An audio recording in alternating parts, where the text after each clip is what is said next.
Раннее утро на окраине города выдалось на редкость туманным и промозглым. Здесь, где цивилизация неуверенно упиралась в дикую природу, проходила невидимая граница. С одной стороны – бетонные коробки новостроек и шум автострады. С другой – величественная тишина национального парка, древнего леса, который стоял здесь задолго до того, как человек научился замешивать цемент. На стройплощадке будущего жилого комплекса работа началась как обычно. Сонные рабочие, звеня инструментами, расходились по объектам. Экскаваторы прогревали двигатели, выбрасывая в сырой воздух клубы сизого дыма. Бригадир, мужчина крепкого сложения, направился к глубокому котловану, вырытому накануне под фундамент главного корпуса. Он хотел лишь проверить состояние грунта после ночной сырости. Но то, что он увидел, заставило его застыть на месте, а затем схватиться за рацию дрожащей рукой. С дна ямы, из глубины 5 метров, на него смотрела смерть. И эта смерть была прекрасна и ужасна одновременно. В ловушке оказался король, огромный взрослый самец льва, истинный монарх этих земель. Как он оказался здесь? Вероятно, ночная охота завела его слишком далеко, или любопытство сыграло злую шутку. В темноте он не заметил края обрыва, обнесенного лишь хлипкой сигнальной лентой, и рухнул вниз. Рабочие, сбежавшиеся на крик бригадира, с ужасом и трепетом взирали вниз. Лев был цел. Кошачья ловкость спасла его от переломов при падении.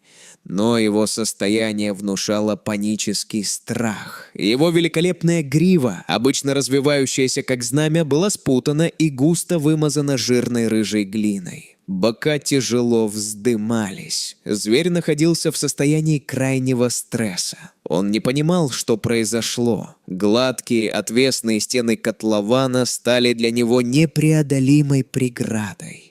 Это была идеальная ловушка, созданная человеком, из которой у природы не было выхода. Лев рычал. Низко, утробно, от этого звука вибрировала земля под ногами людей. Он снова и снова бросался на глиняные стены, впиваясь в них мощными когтями, пытаясь подтянуться, но грунт осыпался, и гигантская кошка соскальзывала назад в грязь. Каждая неудача лишь усиливала его ярость и отчаяние. Звонок в службу спасения прозвучал как сигнал тревоги военного времени. «У нас лев в котловане. Строительная площадка, сектор Б. Он агрессивен. Повторяю, крупный самец». Через 20 минут, которые показались рабочим вечностью, на место прибыла сводная команда. Здесь были рейнджеры национального парка, вооруженные транквилизаторами, и группа опытных ветеринаров. Возглавлял операцию доктор Маркус, ветеринарный офицер с сединой на висках и шрамами на руках, которые говорили о его опыте красноречивее любых дипломов. Маркус подошел к краю ямы. Лев, заметив нового человека, задрал голову и издал рев такой силы, что, казалось, задрожали стекла в бытовках. «Ситуация критическая», — тихо сказал доктор, не отводя взгляда от желтых глаз хищника. Он истощен борьбой, обезвожен, но адреналин в его крови зашкаливает. Если мы попытаемся спустить лестницу или сеть, он порвет их в клочья, а заодно и нас, если кто-то рискнет приблизиться. В замкнутом пространстве такой зверь – это машина для убийства. Любая ошибка будет стоить жизни. План был один – рискованный, но безальтернативный. Усыпление. Снайпер из команды рейнджеров занял позицию на насыпи земли у края котлована. В его руках была винтовка, заряженная не пулей, а шприцем с мощным снотворным коктейлем. «Целься в бедро, в мышцу. Не задень кость», — скомандовал Маркус. Ветер стих, словно природа тоже затаила дыхание. Щелчок выстрела был сухим и коротким. Розовый дротик молнии метнулся вниз и вонзился в заднюю лапу льва.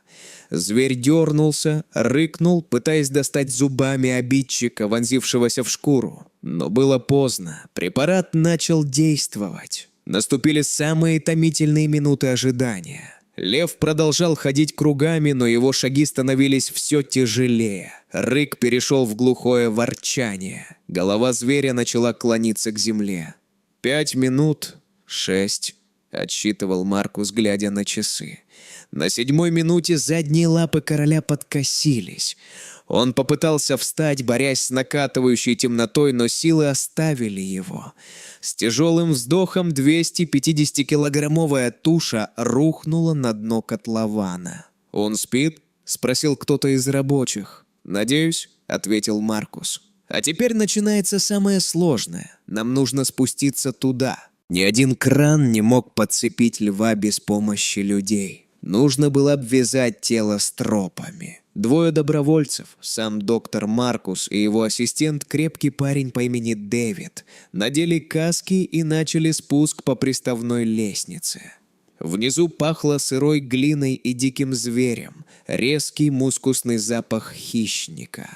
Оказавшись рядом с лежащим львом, люди почувствовали себя песчинками. Даже во сне он был огромен. Его лапы были толщиной с человеческое бедро, а когти, втянутые сейчас в подушечки, были острее бритв. Они работали лихорадочно, но четко. Широкие грузовые стропы нужно было продеть под тяжелым, обмякшим телом. Приходилось приподнимать голову, лапы, рискуя в любой момент спровоцировать рефлекторное движение. Страх был осязаем, он витал в воздухе. Если дозировка была рассчитана неверно, если индивидуальная переносимость льва окажется выше средней, эти двое в яме были бы обречены. Спастись бегством отсюда было невозможно. «Готово», — выдохнул Дэвид, затягивая последний узел на груди гиганта. Маркус подал знак крановщику. Стальные тросы натянулись. Медленно, сантиметр за сантиметром, тело короля джунглей оторвалось от грязной земли. Лев, висящий в стропах, выглядел беспомощным, словно плюшевая игрушка в руках ребенка. Но это было обманчивое впечатление. Это была спящая стихия. Кран аккуратно перенес груз через забор и опустил на траву, в безопасной зоне, подальше от котлована и техники. Спасатели тут же освободили зверя от пули, сняли стропы и ввели антидот, препарат, который должен был помочь ему проснуться. «Все назад, в машины, быстро!» – скомандовал Маркус. Люди разбежались, прячась за кабинами грузовиков и джипов. Все ждали ярости.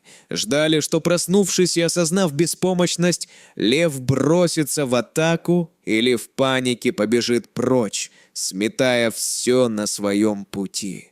Лев глубоко вдохнул. Его тело содрогнулось. Янтарные глаза открылись. В них сначала читалась муть наркоза, но зрение быстро прояснялось. Он моргнул, чихнул, стряхивая остатки сна. Медленно, с невероятным достоинством он поднялся на лапы.